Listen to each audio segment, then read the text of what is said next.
ladies, this is Jamie. Thanks for watching. This video is about how to handle your toxic ex-husband. So if you have been through a divorce, honey, I got you. I know how it feels. It's so hard, especially if there are children involved. So let me give you a few tips on how to handle this guy in a really great way that leaves you coming across as classy and leaves him thinking, wow, why did I ever let her go? She's so amazing. She's so wonderful. Even if you don't want him back, which you probably don't. If he is now your ex-husband, you probably don't want him back. You would maybe like an amicable relationship if there's children involved. But let's face it, ladies, we all kind of want to be the one that got away. We want that man to stop at some point and think, wow, I was an idiot for treating her the way I did, or I was such a fool for cheating on her. I didn't value what I had, whatever the reasons were that caused the divorce. Hopefully it wasn't you, but if it was, then maybe you're the one at fault, and I need to be talking to him on this. But if it was, just handle it with as much grace as you can. Be apologetic if you did something wrong, and just let this man be happy for him. Let him have his new life. But let's say he's toxic and you're the really good one. How do you handle it? I'm not going to go into a great deal on toxicity. You probably know what it is. If he's gaslighting you, if he's passive aggressive, if he gets angry, if he's very moody, if he's very controlling, if he has his ups and downs, if he's scary or abusive at all, just call the police immediately. Get somewhere safe, get with friends, get with family that can help you, but you want to get that abusive nature on record. You want to get that filed somehow with the police. So please, please, please do that. If there are no children involved and your ex is toxic, there's no reason for you guys to be communicating at all. You can block him, you can distance yourself from him. Now, if there's property that was shared and you somehow have to work those things out, get a lawyer involved, get a mediator, get somebody involved, and just take care of it. So that's an easy one. Now, when there's children involved, it gets a lot more difficult. Here's how you handle that situation. If you can communicate verbally, great. Otherwise, I would suggest you communicate through text. That way you have a copy of everything that he said. You have it all on record. Don't delete the text. You may need to print them out if you ever have to use them for court. When you do speak one-on-one, say he comes to drop the kids off or picks them up and he starts in with this toxic rhetoric, you can simply say, I am not going to speak with you unless you can speak to me in a respectful way. This conversation is over. And walk away, leave, shut the door, tell the kids goodbye, you'll see them later, whatever the case may be. But you do not engage in this toxic back and forth conversation because that's what he wants. He wants to draw you in, and I get it. It is really hard not to be drawn in because you want to defend yourself and you want to explain things and you want to, make him see how horrible he's being. It's not going to work. Ladies, the Bible says every man thinks he's right in his own mind. You're not going to convince a fool that he's not a fool. So you are best to just give him no attention at all. It's kind of like when a child is throwing a temper tantrum just because they're hungry or tired or just being bratty. The best thing you can do is say, not listening to you, and tell them to go to their room. Tell them to go outside and play, or you go outside and take a break. But you do not give attention for bad behavior. It's really kind of like you're training a dog. You will only give him a treat when he's good. When he's bad, no attention at all.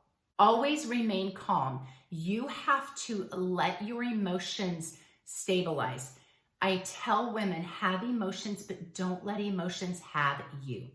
If you can remain calm while he's getting riled up, that's really the best thing you can do because later he's going to reflect on that. He may never admit it to you, and your calmness may even make him more angry in that moment. But if you can continue to be this person that speaks calmly, you do not get angry, you just say, these things between us didn't work out. I'm not going to be drawn into this toxic conversation. Goodbye. I will talk with you when you can be more respectful. And you just end it. Do not bring up past situations. Stay with the point at hand. If he wants to dredge up all the things that happened in your relationship and everything you did wrong or the things that you accused him of doing, just say, I'm refusing to talk about that. It's in the past. I'm moving on. I suggest that you move on and we do the best that we can for the children. There's no reason to bring up these things.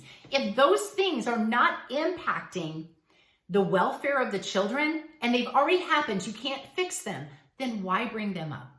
I would tell you to compromise if you can. Don't be so stubborn that you will not compromise with this man. Compromise, but keep your standards as well. Some people want to use the children as pawns and say, well, it's not your weekend, so you don't get to see them. I know you and your new girlfriend are going on some little trip, but you can't have them this weekend. Why? That just makes you look so petty, because there's going to be a time when it's his weekend that you want the children. So you want to be the one that says, absolutely, we can make this work, but you're not going to be a doormat and you're not going to get walked on either. And if he is being toxic and then he asks for the kids, you can say, I would love to let you have the kids on this weekend that's mine, but you've been so really disrespectful and horrible and mean and toxic to me that I don't feel like giving you more time is really in anybody's best interest right now. And I don't want to feel like I'm being walked on. So if we can start having a relationship that's really amicable, I have no problems letting you see the children more. But to let you see them when you are in this toxic state of mind, I think is more dangerous for the children, because you might say things to them and my job is to protect them. So it's okay sometimes to say, no, you can't see the children because your behavior is so bad. And I'm afraid it's really going to rub off on them, because as a mom, you may have to protect these children. But if he's not talking poorly about you in front of the children, then give in on that. Let him see the kids a little more often, because you're going to want that opportunity too. I know it's hard, but that really makes you look like the bigger person. Do not post on social media about him. Do not trash him to your friends or family, or his friends or family. Maybe you have that one best friend that you need to vent to. That's fine. Or a handful of your friends. Do that. But please don't let that get back to him or get back to the children that you're talking poorly about their dad.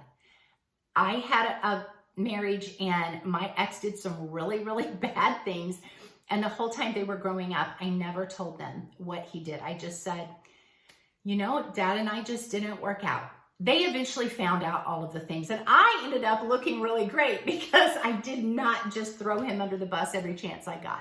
Don't block his family. Don't block his friends unless they're being toxic to you, because again, that just makes you look so petty. If there's children involved and his side of the family still loves the children and they want to see them, then let them do that. Try to stay amicable with those people.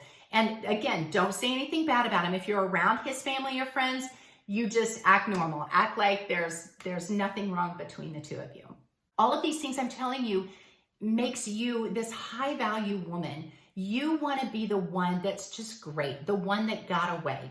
You don't want to be the one that your ex looks back and goes, that was the biggest mistake of my life. I cannot stand her. I cannot believe I was married to her. She's horrible. She's this, she's that. You want to be the one that he looks back and regrets losing. Now, if the children are younger, you may have to communicate a lot more, because you don't want to put the children in the middle of that. As the children get older, they can have the conversations with their dad.